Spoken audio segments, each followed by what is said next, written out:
In this video, we have a more in-depth analysis of Summer End and Zoroark. So his limited Summer Sync pack coming really soon, probably already out by the time you watch this video.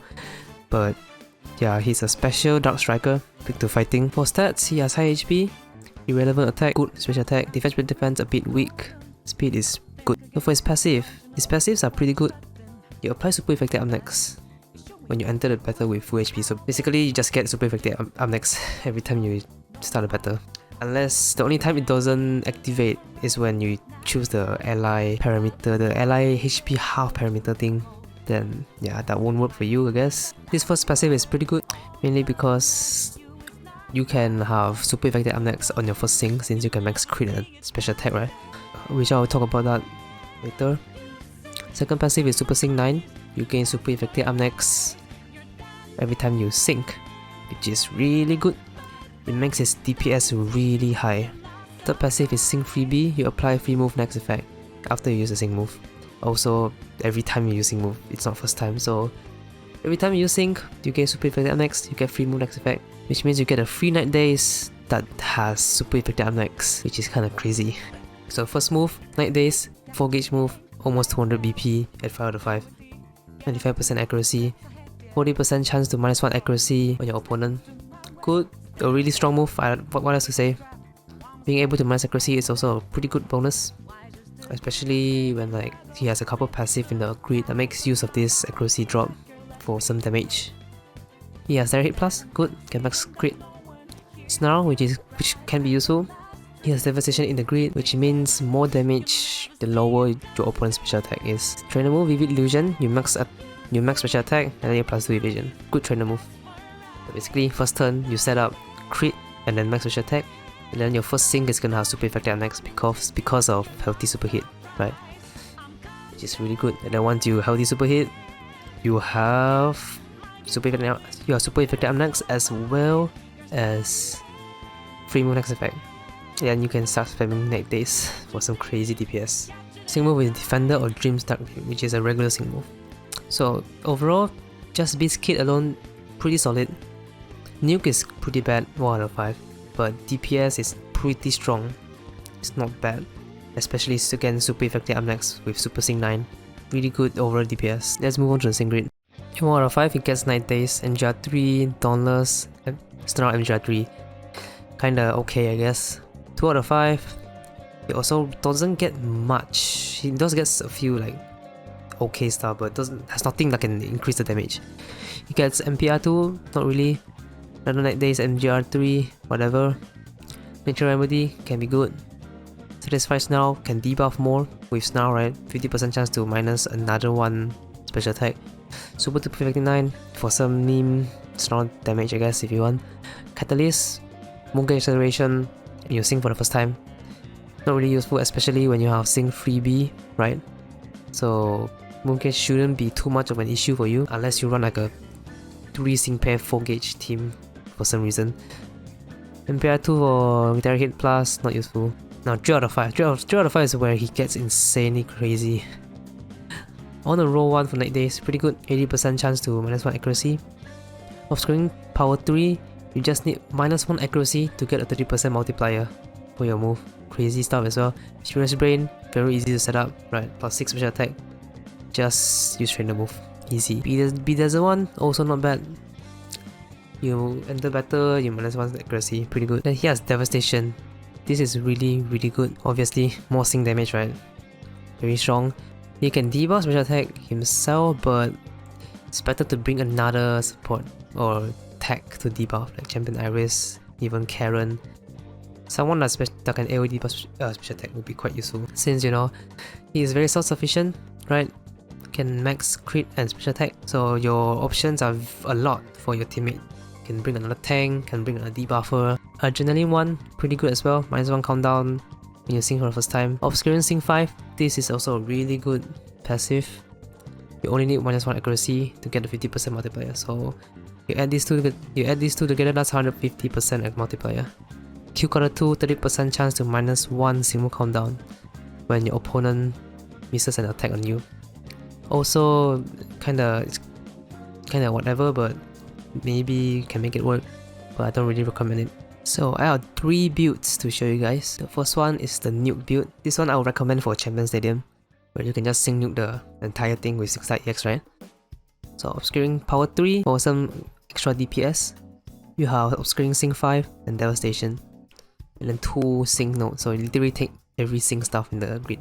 So pretty good sync damage. Next up is DPS. Can work with Champion Stadium, but probably better for Legendary Gauntlet for long battles where you can just keep spamming Night Days. So you sacrifice Obscuring Sync 5, you take Furious Brawn, and then you take some Night Days power up. This DPS is insanely high, which of course I will show the damage calculation a bit later. The last one is the tag build, and you know, I have to keep reminding myself that Summer End is a freaking striker. I keep thinking he's a tag. Like even right until now, I keep reminding myself he's a striker. Probably because Zoroark is like a tag Pokemon, I guess. And then his kit itself is also kind of tag. Minus accuracy, minus special attack. Anyways, this build on the roll for some debuff. Bedazzle 1 for more debuff accuracy. Satisfaction now for some special attack debuff. You can use him in attack, definitely. So you might want to consider this as well. Also, one last thing I almost forgot to mention is that both his Night Days and Snarl are 95% accuracy. So if you don't take like the +5 accuracy, it's gonna suck. You're gonna miss once every 20 times. Okay, time to compare the damage. Let's compare the nuke first with 3 strikers. We have Summer End, 4 Hubert, and Karen. Before I even start, I just want to say that Hubert is almost 2 years old now, and Karen has been here since the beginning of time. So you can probably expect how this is gonna go. So yeah, let's talk about them. So for N, he has Obscuring Sync 5 and Devastation for the damage, and then 2 sync nodes. Hubert has 2 sync nodes and then Haymaker. For nuke, Karen has nothing, which is a bit unfortunate, except for just this one power up. So the damage, it's no surprise N has highest damage. Devastation, Obscuring Sync 5, both are okay. Obscuring Sync 5 is quite easy to set up. You just maybe get lucky with Night Days, so just bring another accuracy support. Just 1 accuracy debuff is enough to activate this passive. Devastation is maybe a bit tougher. You need to bring another special attack debuffer if you want to like quickly debuff it. For Hubert, you also need an attack buffer. You can only get to +4 attack with X attack for him. He can max his own crit, good. And then we have Karen, who has nothing, which is very sad. At least all 3 sync pairs can max their own crit, so that's good. And Karen can also max their own special attack, so that's also quite nice. But sadly, Hubert, if you max his attack, you're gonna debuff his own defense and special defense. Now let's compare DPS. So for N, we have Furious Brain, as well as Obscuring Power 3. For Hubert, we have Ramming Speed, and then of course we need to take Stand Fast 5 because we're using double edge DPS, which is a bit painful because of recoil. And then Karen has 3 power up, 3 multipliers, 30 fighting 5, 4 fighting 5, and overpower. And Karen has the highest multiplier. This is 50%, 50%, 30%, 130% multiplier here. And only has 60%, Hubert only has 30%. So, well, N still has the highest DPS, but Karen is actually quite close. So Furious Brain easy to set up, very easy. Obscuring Power 3 also very easy to set up. So DPS is way easier to set up than Sync Move or NSM1N.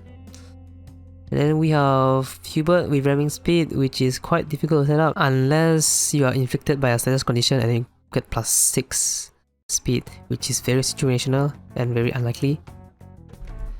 So you will need a speed support as well as attack support for him. Then we have Karen. Karen has a lot of multiplier, but all of them are very hard to set up. You can debuff with Snarl, but it's gonna take a while. So you can poison with Toxic Chance for bite, but it's, well, I already showed the grid. The grid doesn't have this toxic thing. So yeah, and you also need status interference, so like trap confusion or flinch, which you can do with bite, but it's not consistent. So she's very team reliant. So you need like a paralysis support or something. You need special attack debuffer. You need like a confusion support or something like that. Very hard to set up.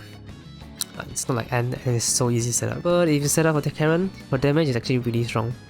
But remember that N has Super Sync 9, so after his sync, he gets super infected up next. If you add that in, it's gonna be insane damage, and then you convert that to per gauge, it's gonna be also insane damage. Overall, it's really no contest. N is by far the best Dark Striker by quite a long shot, honestly, both sync and DPS. So should you summon N and Zoroark? Yes and no again. Yes, because he has strong nuke, very insane DPS, AoE debuff special attack, can debuff accuracy as well, and self-sufficient since he can max his own special attack and crit. No, because Cho'Gath Master Fair is still here. Maybe you wanna still summon them, right? The anniversary coming soon. And then if you already have like Dark Tech, right? Just now the calculations are all strikers. I haven't taken into account like the tech, right? You have like Master Royal, you have Seamless Cyrus. I haven't even talked about Dark Zone as well. Dark Zone is gonna make him somewhat stronger if you have him. But again, if you have like Master Royal, Darker Slayer can do pretty good DPS already. So you don't necessarily need him. Now, what move level should you aim? Honestly, 1 out of 5 or 3 out of 5. 1 out of 5 was some decent DPS and some debuff, I guess. Nuke is a bit weak, but it still works, I guess. But if you really want to fully utilize his damage, go for max 3 out of 5. Unlock his full grid for more nuke and very insane DPS.